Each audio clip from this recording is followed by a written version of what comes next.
Hello friend, welcome to my YouTube channel technical question hub. मैं हूं आलोक रंजन और मैं लेकर आया हूं इसरो में पूछे जाने वाले केमिकल डिप्लोमा के लिए जो है सॉल्व पेपर। और मेरे जो ये सॉल्व पेपर बनाने का बस यही मकसद है कि इसमें से बहुत सारे ऐसे क्वेश्चंस हैं जो IOCL एग्ज़ाम में आने के उनके बहुत सारे चांसेस हैं। तो बने रहिए मेरे साथ और चलिए दोस्तों शुरू करते हैं। सबसे पहला जो है हमारा जो पहला क्वेश्चन है दोस्तों, वो ये कह रहा है कि गैस स्थिरांक दो विशिष्ट ऊष्मा के डैश समान है, यानी कि the gas reactant R is equal to dash of two specific heat. तो ये क्या है दोस्तों? तो इसका आंसर होगा बी, डिफरेंस है, यानी कि the gas constant R is equal to the difference of two specific heat. दूसरा क्वेश्चन की बात करें तो what does the term study implies. Study के लिए क्या टर्म होता है, यानी कि स्टडी का अर्थ क्या है? तो स्टडी का अर्थ जो है पहला का जो है B, no change with time. Question number 3 की बात करें तो ये कह रहा है कि what is the internal energy associated with the phase of system is called. तो ये है दोस्तों, जब फेज चेंज होता है तो उस समय कौन सी एनर्जी यूज होती है? तो वो होती है लेटेंट एनर्जी। लेटेंट एनर्जी यानी कि तीसरा का सी। नेक्स्ट चौथा क्वेश्चन हमारा है कि Boyle's law represented mathematically by. तो ये है दोस्तों जो है किससे? P1 V1 equal to P2 V2 at a constant temperature. तो ये हमारा जो है ऑप्शन नंबर बी सही है। पांचवा क्वेश्चन कर रहा है 122 फ़ारेनहाइट को अगर सेंटीग्रेड में चेंज करें तो उसकी वैल्यू क्या होगी? तो वो होगी 50। ऑप्शन नंबर सी सही है। छठा कह रहा है कि एक बार कितने किलो पास्कल के तुल्य है? तो एक बार जो है 100 किलो पास्कल, यानी कि 10⁻²। ऑप्शन नंबर ए सही है। सातवां क्वेश्चन कर रहा है the first law of thermodynamics deal with. तो ये है option number C, law of conservation of thermal energy. Next question कर रहा है कि एंट्रोपी इज मेजर। एंट्रोपी को मेजर किया जाता है तो ये है जूल पर केल्विन। जूल पर केल्विन यानी कि ऑप्शन नंबर ए हमारा सही है। नेक्स्ट क्वेश्चन जो है ये हमारा 9वां जो है क्वेश्चन दोस्तों न्यूमेरिकल है, न्यूमेरिकली है। और इसको एक बार आप देख लीजिए ध्यान से। और मैंने सारे न्यूमेरिकल को एक साथ वीडियो में, अलग वीडियो में बनाने की मैंने सोची है, क्योंकि इस वीडियो में दोस्तों बहुत टाइम हो जाता है, एकदम लगभग 40-50 मिनट से ऊपर की चली जाती है और मेमोरी स्टोरेज भी उतनी नहीं हो पाती। तो इसलिए थोड़ा मैं इसमें न्यूमेरिकल को अवॉइड करूँगा इस वीडियो में, और बस वहीं जितने भी टेक्निकल क्वेश्चन है उसी को हम ध्यान देंगे। तो 9वां क्वेश्चन भी न्यूमेरिकल है, अगर आप लगा सको तो लगा लीजिए, नहीं तो मैं इसे अलग वीडियो में बना दूंगा। 10वां क्वेश्चन भी देखो दोस्तों न्यूमेरिकल ही है, इसको भी आप लगाने की कोशिश कीजिएगा, नहीं तो मैं अलग वीडियो में इसको बना के अपलोड करूँगा। 11वां क्वेश्चन देखते हैं दोस्तों। 11वां क्वेश्चन कह रहा है कि total reflux condition in distillation column refer. कब ये टोटल रिफ्लक्स होगा? जब जो है एक्चुअल नंबर ऑफ प्लेट क्या होनी चाहिए दोस्तों? मिनिमम होगी, यानी कि मिनिमम नंबर ऑफ प्लेट। तो 11 का हमारा जो है सी सही है, क्योंकि जब नंबर ऑफ प्लेट बहुत कम होंगी तो टोटल प्योरिटी हमें मिलेगी नहीं, तो बाकी सारे जो है प्रोडक्ट को हम टोटल रिफ्लक्स पे चलाएंगे, क्योंकि जो है actual plate number of plate बिल्कुल मिनिमम है। अगर वही मैक्सिमम होती तो मैक्सिमम में एकदम प्योरिटी एकदम टॉप ट्रे पे मिलती, और कंडेंसर में जो वेपर जाती है एकदम प्योरिटी अधिक होती, तो उस समय एकदम जो है मिनिमम, उसे हम कह सकते हैं कि वो कंडीशन कब आएगी? जब मैक्सिमम नंबर ऑफ प्लेट हों। तो मैक्सिमम नंबर ऑफ प्लेट जब होती हैं तो हमारा रिफ्लक्स जो है टोटल रिफ्लक्स ये बिल्कुल कम होता है। नेक्स्ट क्वेश्चन की बात करें तो in distillation column weeping is prevented generally by. कह रहा है कि वीपिंग किससे रोकी जा सकती है? तो वीपिंग पे मैंने ऑलरेडी वीडियो बना रखी है डिस्टिलेशन कॉलम की, उसमें आप जाओगे तो आप देखोगे, और इसमें जो है ऑप्शन नंबर जो है बी सही है कि मेंटेन मिनिमम वेपर वेलोसिटी। क्योंकि जो है वेपर की वेलोसिटी बहुत कम हो जाती है, तो जो जैसे ही हम फीड करते हैं तो वो तुरंत जो है नीचे सेकंड ट्रे पे नीचे गिरती है और वो जो है प्रोसेस जो है एक तरह से ऐसा लग रहा है कि ट्रे रो रही है, तो रोने से ही हम वीपिंग जो है फाइंड आउट किए हैं। नेक्स्ट क्वेश्चन है हमारा ऑप्टिमम रिफ्लक्स रेशियो रिफर, तो ये है balance between fixed and operating का, इसका 13वां का 20 सही है। नेक्स्ट है 14 भी हमारा जो है न्यूमेरिकल है। 15 देखते हैं। 15 क्या कह रहा है दोस्तों कि which solvent is use generally extract penicillin from formation broth, तो ये इसका नंबर 15 का ए सही है। ब्यूटिल एसीटेट यूज करता है जो पेनिसिलिन को अगर एक्सट्रैक्ट करना है तो उस समय सॉल्वेंट जो है butyl acetate, option number A सही है। 16वां कह रहा है कि ratio of momentum diffusivity to mass diffusivity is called, तो ये कहलाएगा Prandtl number. Prandtl number option number D सही है। 7वां की बात करें तो according to penetration theory mass transfer coefficient is proportional to, तो ये है डी ए बी पे 0.5, ये ऑप्शन नंबर ए सही है, 17 का ए। नेक्स्ट क्वेश्चन कर रहा है कि theoretical number of tray in a gas observation column is depend on, ये है diameter and height of the column, option number D सही है, 18 का। 19वां कह रहा है कि ग्रोसनोवर ह्यूमिडिटी इज़ द रेशियो, तो ग्रोसनोवर ह्यूमिडिटी किसकी रेशियो है, तो ये है दोस्तों ऑप्शन नंबर ए, यानी कि mass of vapour to mass of dry gas. अब हम नेक्स्ट क्वेश्चन पर चलते हैं। नेक्स्ट क्वेश्चन हमारा कह रहा है कि 20वां भी हमारा एक तरह से जो है ये दोस्तों न्यूमेरिकल है, इसको भी मैं अलग क्वेश्चन बनाऊंगा। और 20वां के बाद हमारा 21वां है।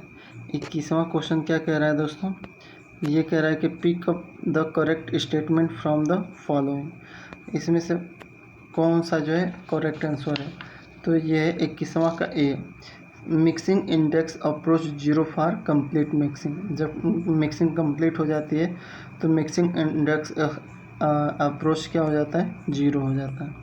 नेक्स्ट क्वेश्चन कर रहा है the equipment is commonly use in batch mode operation, इनमें से कौन सा ऐसा जो है इक्विपमेंट है जो बैच मोड में यूज होता है, तो ये होती है दोस्तों हैमर मिल। हैमर मिल पे मैंने अपने प्लांट में काम कर चुका हूँ और उसमें हम क्या करते हैं कि जो है बैच वाइज इसमें पहले जो है लंफ डाले जाते हैं, फिर तोड़ के उसको जब ये छोटा कर देता है फिर उसको डिस्चार्ज करते हैं, फिर उसमें फिर हॉपर में फिर हम जो है मेटल को डालते हैं, यानी कि ये जो है एक तरह से बैच वाइज है और इस पर मैं वर्क कर चुका हूँ दोस्तों। नेक्स्ट है हमारा 23वां भी दोस्तों न्यूमेरिकल है जिससे मैं अलग से करूँगा, एक बार आप देख लीजिए, आप करने की कोशिश कीजिए और अगर लग जाए तो आंसर कमेंट बॉक्स में लिखिए, मैं मैच करके बता दूंगा। ये 23वां है। फिर 24वां की बात करें तो कह रहा है कि 24वां जो क्वेश्चन कह रहा है कि terminal settling velocity for particles setting in a fluid medium if both the particle diameter and viscosity of the fluid is reduce to half, तो क्या होगा, तो ये दोस्तों कुछ भी नहीं होगा, terminal settling velocity remain the same, option number 24 का ए सही है। 25वां कह रहा है कि the statement does not apply to sedimentation analysis for particle size, तो 25वां का इसमें डी है कि application is not limited to fine particle, जबकि उसमें लिमिटेड होता है दोस्तों, इसमें लिमिटेड नॉट लिखा है यानी कि लिमिट नहीं है, तो ये गलत है। 26वां की बात करें the statement does not apply to size distribution curve cumulative analysis, तो ये है जो दोस्तों 26वां का जो है डी सही है, क्योंकि इसमें पहला जो है कि the curve rise from 0 to unity, ये भी सही है। Curve the entire range particular in a simple same है, वो भी सही है। और नेक्स्ट क्वेश्चन सी कह रहा है कि is a plot proportional to particle larger than the certain size against size, इसमें भी सही है कि वो जो है स्मॉल से लार्जर की तरफ बढ़ रहा है। लेकिन चौथा कह रहा है कि स्मॉलर से लार्जर से क्या है स्मॉल की तरफ वो बढ़ रहा है, तो ये जो है गलत है, 26 का डी जो है गलत है। नेक्स्ट क्वेश्चन की बात करते हैं, the factor that contribute least to agglomeration of particle. तो ये है मॉइस्चर, यानी कि कह रहा है कि कणों की संपीड़न को सबसे कम योगदान देने वाला कारक कौन है, तो वो है मॉइस्चर, नमी। नेक्स्ट क्वेश्चन की बात करते हैं, ये कह रहा है दोस्तों, identify the incorrect equipment moment of solid particle in bulk can be affected using. तो जो है बल्क सॉलिड को अगर मूवमेंट कराना है तो बेल्ट कन्वेयर भी सही है, स्क्रू कन्वेयर भी सही है, बकेट एलिवेटर भी सही है, लेकिन न्यूमेटिक इंस्टॉलेशन ये गलत है दोस्तों। आप न्यूमेटिक से बल्क सॉलिड सॉल्यूशन को सॉलिड पार्टिकल को एक स्थान से दूसरे स्थान तक नहीं ले जा सकते अगर वो हैवी हैं तो। नेक्स्ट क्वेश्चन अगर हम बात करें तो कह रहा है कि energy required for crossing for the substance is ascending order, यानी कि ये जो है आरोही क्रम में बोल रहा है कि आरोही क्रम में जो है क्रॉसिंग एनर्जी जो है इक्विपमेंट ये सब्सटेंसों का आप बताइए। तो ये है दोस्तों बढ़ते क्रम में अगर देखें तो प्लास्टिक में सबसे कम क्रशिंग एनर्जी लगेगी, उसके बाद ग्लास में थोड़ा उससे ज़्यादा लगेगी, लेकिन मेटल में सबसे ज़्यादा लगेगी। तो इसका ऑप्शन नंबर ए सही है, प्लास्टिक, ग्लास और मेटल। नेक्स्ट क्वेश्चन देखते हैं दोस्तों, the factor that does not contribute to fine product operation of ball mill. Ball mill के ऑपरेशन में कौन सा फैक्टर जो है कंट्रीब्यूट नहीं करता, तो ये है वेट ग्राइंडिंग। बाकी तीनों करते हैं, वेट ग्राइंडिंग नहीं करती है। नेक्स्ट क्वेश्चन की बात करें कि transfer of heat energy through space by electromagnetic wave known is radiation, ये सबको पता है। नेक्स्ट क्वेश्चन पे चलते हैं, as per Fourier law of heat conduction rate of heat flow across the isothermal surface is. तो ये डायरेक्टली प्रोपोर्शनल होता है, directly proportional to the temperature gradients at a surface. Next question की बात करें तो concentration of fruit juice can be done using of falling film evaporator. Falling film evaporator में हम क्या करते हैं दोस्तों, जूस को कंसंट्रेट करते हैं। Next question, steam trap are use to. तो ये रिमूव कंडेंसेट, ये ऑप्शन नंबर सी सही है। Next question, sum of the absorptivity and reflectivity of a opaque body is 1, इसकी वैल्यू 1 होगी, 35 का 1 सही है। नेक्स्ट क्वेश्चन कह रहा है कि the heat flow rate through a thick cylinder tube is calculated based on logarithmic mean radius, ये है 36 का डी सही है। नेक्स्ट क्वेश्चन की बात करते हैं तो deformation of tube due to thermal expansion in a shell and tube heat exchanger is prevented by providing. तो ये है इसका C option, floating head. Next question की बात करें कि which type of feeding is multiple effect evaporator does not require pump to transfer liquid between the effect. तो ये है दोस्तों फॉरवर्ड फीड में, फॉरवर्ड फीड में पंप की ज़रूरत नहीं होती। नेक्स्ट क्वेश्चन कह रहा है कि Stefan Boltzmann law state the total emitting power of a black body is. तो ये होगा proportional to the fourth power of absolute temperature, option number D सही है। Next question, boiling point elevation of a liquid in an evaporator result in reduce capacity, ये है option number A. Next question, the ratio of thermal conductivity to the product of density and specific heat known A thermal diffusivity, 41 का जो दोस्तों है वो है सी। 42 की बात करते हैं तो property of fluid by which its own molecule are attract is called. तो इसे कहेंगे कोहेसन। कोहेसन का मतलब कि जैसे water is attracted to water molecule, यानी कि इसमें एक ही मॉलिक्यूल दूसरे मॉलिक्यूल की तरफ अट्रैक्ट होते हैं। और इसमें जबकि अदेशन में तो है एक मॉलिक्यूल जो है दूसरे टाइप के मॉलिक्यूल से अट्रैक्ट होते हैं। नेक्स्ट क्वेश्चन की बात करें, the stress and strain relation of the Newtonian fluid. तो ये होगा लीनियर होगा दोस्तों। 44 की बात करें, the excess of sum of pressure velocity head over a vapour pressure of the liquid at is suction is called. तो इसे कहेंगे NPS, net positive suction head. Next question की बात करें तो कह रहा है कि if the Reynold number is less than 2000 the flow in a pipe is, तो वो होगी लैमिनार फ्लो। नेक्स्ट क्वेश्चन बात करते हैं रेनॉल्ड नंबर किसका रेशियो होता है। तो दोस्तों रेनॉल्ड नंबर जो है हमारी जो है inertia force to the viscous force, B हमारी सही होगी। नेक्स्ट है हमारा 47वां, 1 एटमॉस्फेयर को न्यूटन पर मीटर स्क्वायर में अगर चेंज करेंगे तो वो कितना होगा, तो वो होगा 101.325 न्यूटन पर मीटर, यानी कि 47 का ए सही है। नेक्स्ट क्वेश्चन की बात करें तो गतिज ऊर्जा का मात्रक, यूनिट ऑफ काइनेटिक एनर्जी, तो ये है ऑप्शन नंबर बी सही है, इसका ऑप्शन नंबर बी सही है। और बी हमारा क्या है दोस्तों, KG second square per metre square, KG second square per metre square, B सही है। Next question, the operating speed of ball mill is, तो ये होगा less than critical speed of ball mill, यानी कि इसका जो है बी सही, 49 का बी सही। 50 को कह रहा है कि when the settling particle is not affected by vessel wall and other particle then the settling process called, तो क्या कहलाएगा दोस्तों, तो सेटलिंग प्रोसेस को हम कहेंगे फ्री सेटलिंग, 50 का ए।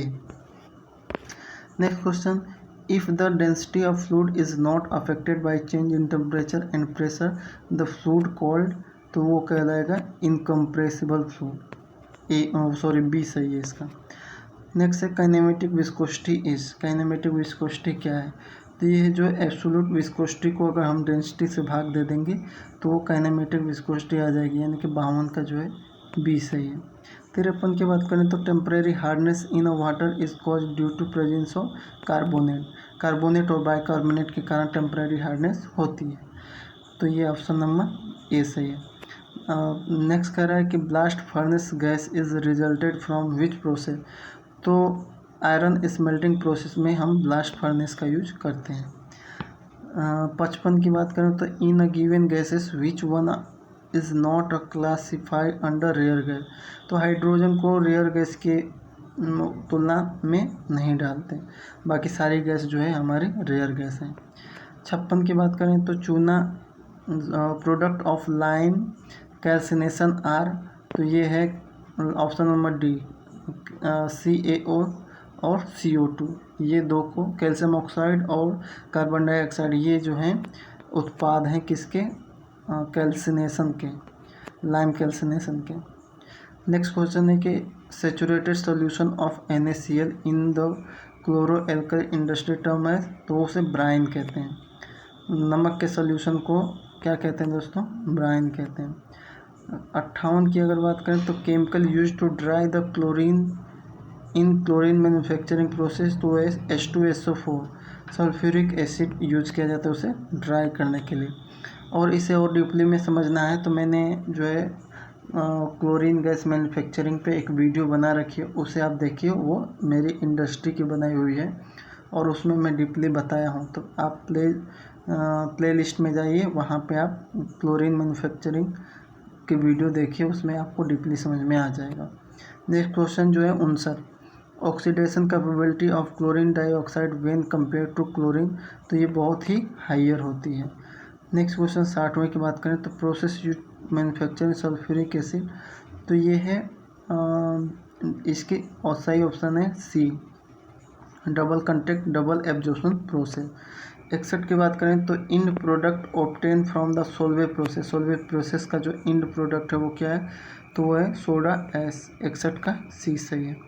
एल्युमिनियम उत्पाद के लिए कच्चा माल क्या है, तो वो है बॉक्साइट, बी। 63 की बात करें कमर्शियल नेम ऑफ सिम ट्राईमेथाइलिन ट्राइनाइट्रामाइन, तो वो है RDX का ही नाम है, कमर्शियल नाम है। एक्सटेंसिव प्रॉपर्टी क्या होती हैं, जो होती हैं डिपेंडेंट ऑफ मास, जो मास पर डिपेंडेंट होती हैं। द अवोगाद्रो नंबर इसमें से कौन है, तो 65 का हमारा जो है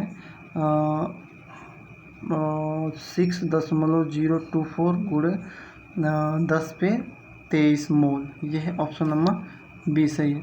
वैसे पर मोल होना चाहिए लेकिन ऑप्शन इसमें दिया नहीं है, इसलिए ऑप्शन नंबर बी जो है ठीक ठाक है। 66 का कह रहा है कि मोल इज़ द रेशियो, तो mole is the ratio of, तो 66 का है दोस्तों डी सही है कि weight to the molecular wait.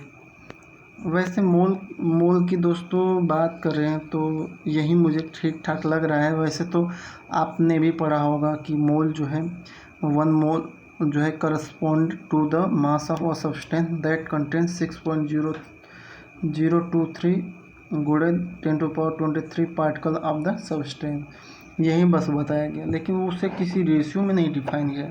लेकिन कुछ हद तक weight to the molecular weight सही है, मोल के अगर अनुपात देखें तो। 67 की बात करें तो ये पूछ रहा है कि value of universal gas constant R, capital R की जो है वैल्यू क्या है। तो 67 की जो है हमारे डी है 8.314 कैलोरी पर ग्राम सेंटीग्रेड। वैसे तो इसकी यूनिट जो होती है जूल पर केल्विन पर मोल होती है, लेकिन यहाँ पे जो है थोड़ा सीजीएस यूनिट में ले गया है तो वो भी सही है। 68 की बात कह रहा है कि the law state total pressure extracted by a gaseous mixture equal to the sum of the partial mixture. तो ये कौन सा लॉ है दोस्तों, ये है हमारा डाल्टन लॉ। तो हमारा जो है 68 का कौन सा होगा, डी सही है, डाल्टन लॉ। नेक्स्ट 69 भी न्यूमेरिकल है दोस्तों, लेकिन इसको आप ध्यान से देख लीजिए क्या है। 69 क्वेश्चन जो है क्या है वो ध्यान से देख लीजिए। फिर चलते हैं 70 पे। Critical pressure is define as, critical pressure को कैसे डिफाइन करेंगे, तो उसका ऑप्शन नंबर ए है, pressure required to liquefy a gas at a critical temperature known as critical pressure. तो 70 का ए है। 71 की बात करें तो dispersion of solid into liquid is called, तो उसे सॉलिडिफिकेशन नहीं कहेंगे, क्रिस्टलाइजेशन भी नहीं कहेंगे, डिस्पर्जन तो कहेंगे ही नहीं, तो उसे कहेंगे लिक्विफेक्शन। तो 71 का डी सही है। 72 की कह रहा है कि कोक से उत्पन्न प्रोड्यूसर गैस का आयतन निम्नलिखित अनुसार है। तो इसमें मोल फ्रैक्शन पूछा है दोस्तों, तो मोल फ्रैक्शन यानी कि टोटल जो वैल्यू होती है उसमें प्लस जिसका पूछा है उसका डिवाइड कर देते हैं। तो मैंने इसको सॉल्व किया था वैसे ही, तो ये है 0.68 जो है आया था, यानी कि आप सॉल्व करना। 72 का मेरे अकॉर्डिंग जो है ए सही है, 0.68। 73 का कह रहा है कि solution in which Cp of the aqua solution is equal to the Cp of water. तो 73 का कौन सा सही है, तो वो जो है सेचुरेटेड लिक्विड के लिए ऐसा है दोस्तों। 74 की बात करें 74 की, in ultimate analysis determination of मेड, कह रहा है कि जो है अल्टीमेट एनालिसिस में क्या डिटरमाइन किया जाता है। तो दोस्तों ये जो है अल्टीमेट एनालिसिस कोयला की जाती है, और उसमें हम जो एनालिसिस करते हैं उसमें each of the major chemical constituents, इसमें जो है केमिकल जो है जितने भी केमिकल होते हैं उनके कंपोनेंट को मेजर करते हैं, each of the major chemical constituents. Next question जो है मैथ है दोस्तों 75, ये भी है जिसे आप सॉल्व कर सकते हैं। 76 भी कर सकते हैं, 77 भी कर सकते हैं, 78 भी कर सकते हैं, और 79 भी कर सकते हैं, और जो है 80 भी कर सकते हैं। ये जो है 75 से लेके 80 तक आप खुद सॉल्व कीजिए, और जो क्वेश्चन ना आए तो कमेंट बॉक्स में लिखिए। वैसे मैं इन सब की जितने भी न्यूमेरिकल हैं उनकी अलग से वीडियो बना के डाल दूँगा, और वैसे आप इसे सॉल्व कर सकते हो, इसमें कुछ है नहीं। बाकी सारे क्वेश्चन को आप एक बार देख लीजिए ध्यान से, और उसे सॉल्व करने की कोशिश कीजिए दोस्तों। सारे क्वेश्चन को एक बार ध्यान से देख लीजिए, और ये बहुत ही हेल्पफुल रहेगा आपके आने वाले जो है IUCL के पेपर में, और इसी में से मैक्सिमम क्वेश्चन पूछे भी जा सकते हैं। तो एक बार सारे क्वेश्चनों को देख लीजिए ध्यान से, और नेक्स्ट वीडियो में जो है जितने भी हमारे IUCL में, चाहे वो बरौनी का हो, चाहे वो हल्दिया का हो, चाहे वो पानीपत का हो, सबका एक एक करके बना रहा हूँ दोस्तों। अगर आपके पास भी कोई ऐसी कोई अगर है PDF में अवेलेबल है क्वेश्चनों की, या आपको लगता है कि जो है है ये क्वेश्चन आया हुआ है तो आप मुझसे शेयर कीजिए, मैं उसको सॉल्व करके जो है वीडियो अपलोड उस पर कर दूँगा। और बाकी ये यहाँ तक आप देख ही लिए हो सारे क्वेश्चन, एक बार ध्यान से देखिए, खुद से सॉल्व कीजिए और मेरी ही जो बताई गई है उसी पे वो मत होइए दोस्तों, हो सकता है मैं भी गलत हो सकता हूँ। आप जो है आप खुद से कीजिए और जो गलत है वो भी कमेंट बॉक्स में लिखिए कि ये जो है गलत है, ये नहीं, ये होना चाहिए, मुझे बहुत ही अच्छा लगेगा दोस्तों। सब एक बार आप, मुझे लग रहा है कि क्वेश्चन जो है देख लिए और फाइनली मैं आपसे ही रिक्वेस्ट करूँगा कि एक बार सबके आंसर आप खुद से निकालिए और फिर मेरे जो बताए गए आंसर है उससे मैच कराइए। अगर गलत है तो कमेंट बॉक्स में लिखिए। मिलते हैं नेक्स्ट वीडियो में। आने वाली वीडियो सारे जो है IOCL पे बेस्ड रहेंगी। Thanks for watching. जय हिंद दोस्तों।